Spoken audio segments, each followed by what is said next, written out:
제가 어렸을 때 엄마와 이런 식으로 사고하는 대화를 나눴던 걸 학생들에게 그대로 학습에 적용하고 있는 거죠. 실질적인 수학 실력을 향상시키는 데 크게 도움이 돼요. 초등, 중등, 고등까지 유동추론이 어떻게 수학에서 작용하는지 그 유동추론을 향상시키는 수학 공부 방법을 소개해드리겠습니다. 제가 학생과 약분에 대해서 공부하고 있었거든요. 그때 제가 이렇게 물어봤어요.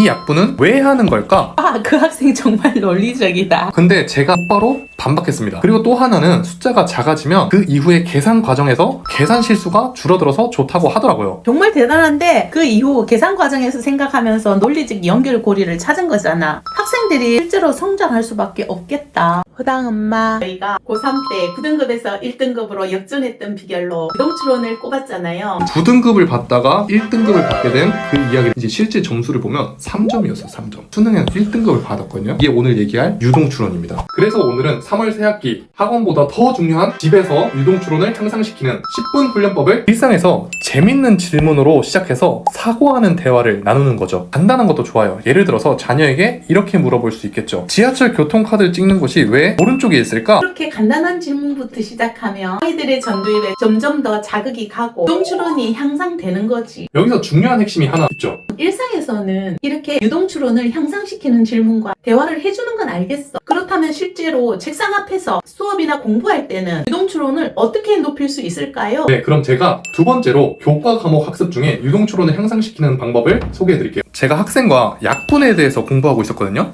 그때 제가 이렇게 물어봤어요. 약분이란 분자와 분모를 0이 아닌 공통된 수로 나눠줘서 분수를 간략하게 나타내는 것이라는 건 알겠는데 이 약분은 왜 하는 걸까? 약분하면 좋은 점이 있으니까 하겠지? 라고 물어봤어요. 그러고 나서 학생의 대답을 들으면서 제가 피드백을 해줬죠. 그 학생은 약분을 하면 뭐가 좋대? 학생 말로는 약분하면 숫자를 적게 쓰니까 손이 덜 아프고 좋다는 거예요. 질문. 약분은 제일 축소한 거니까. 제일 축소하면 뭐가 좋은데? 이 행동을 하는 이유가 있을 거 아니야. 수학 공부할 때 늘 그걸 생각해봐. 그걸 당위성이라고 하고 뭐 아니면 목적이 있다. 그것을 해야 하는 이유가 있다 라고 표현을 하거든. 뭐 할 때 편할까? 쓸 때? 숫자 쓸 때? 그것도 맞다. 숫자 쓸 때 60분의 15 하면 너가 숫자를 많이 써야 돼서 4개나 써야 되잖아. 손목이 이제 그치, 손목이 아플 수 있지. 근데 이제 4분의 1 하면 숫자를 2개만 써도 되잖아. 예를 들어서 60분의 15를 약분해서 4분의 1로 쓰면 자기가 써야 할 숫자가 4개에서 2개로 줄어들어서 좋다는 거죠. 그 학생 정말 논리적이다. 그렇죠. 근데 제가 한 가지 곧바로 반박했습니다. 여러 자리 수는 그렇게 되지만 발레가 있다. 만약에 6분의 4가 있는데 이걸 약분하면 3분의 2다. 이걸 약분하기 전과 후의 숫자 개수를 보면 2개로 똑같은데 반박을 하면서 다른 이유도 제가 생각을 해보게 한 거죠. 그러면 내가 이렇게 물어볼게. 40분의 60이라는 분수가 있었다고 쳐봐. 너 말대로라면 이 숫자 개수는 2개 썼지? 네. 2개 썼지. 그럼 똑같네? 그러면 굳이 이렇게 나타낼 이유가 있나? 있으니까 내가 물어보겠지.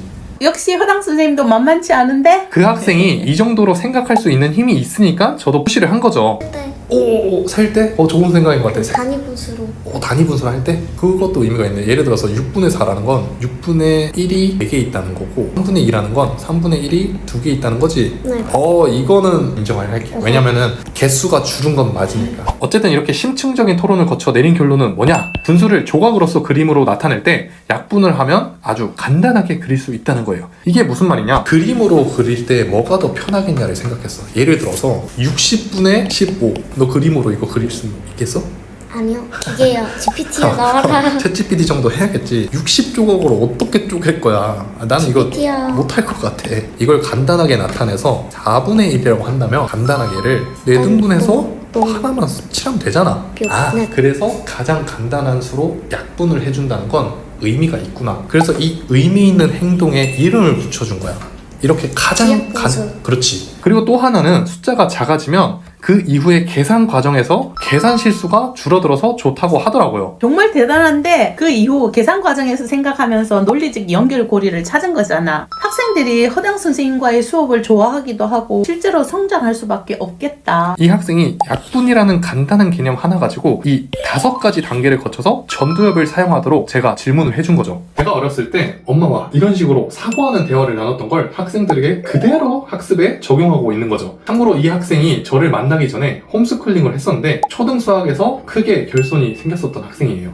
그 그 학생이었구나. 네, 저랑 4개월간 이런 식으로 수학 공부를 하면서 그 결손을 상당 부분 메꾸고 최근에는 초등학교 6학년 입학 시험을 통과를 해서 지금은 학교를 잘 다니고 있습니다. 그 학생의 이야기가 참 기적 같은 일인데 다음에 기회가 되면 그 학생을 어떻게 도와줬는지 이야기해주는 것도 좋겠네. 네, 좋아요. 그리고 이게 단순히 결손을 보완하는 데 도움이 되는 게 아니라 실질적인 수학 실력을 향상시키는 데 크게 도움이 돼요. 그래서 다음 시간에는 초등, 중등, 고등까지 유동추론이 어떻게 수학에서 작용하는지 그 유동추론을 향상시키는 수학 공부 방법을 소개해드리겠습니다. 이렇게 유동추론을 활용하여 공부하면 실력이 향상될 수밖에 없겠다 싶으실 거예요. 내가 다 기대되네. 유동추론을 활용하여 제대로 수학 공부하는 방법이 궁금하신 분들은 구독 눌러주시고 기다려주세요. 오늘은 학생들의 유동추론을 향상시키기 위해 질문하는 방법을 소개해드렸습니다. 처음부터 자녀가 수학 같은 교과 과목에 대해 논리적으로 토론을 할 수 없다면 일상에서부터 점진적으로 유동추론을 키워주세요. 일상에서 길에서나 밥 먹을 때 또는 자기 전에 이런 대화 딱 10분만 해보세요. 아이의 전두엽이 깨어나는 게 느껴지실 겁니다.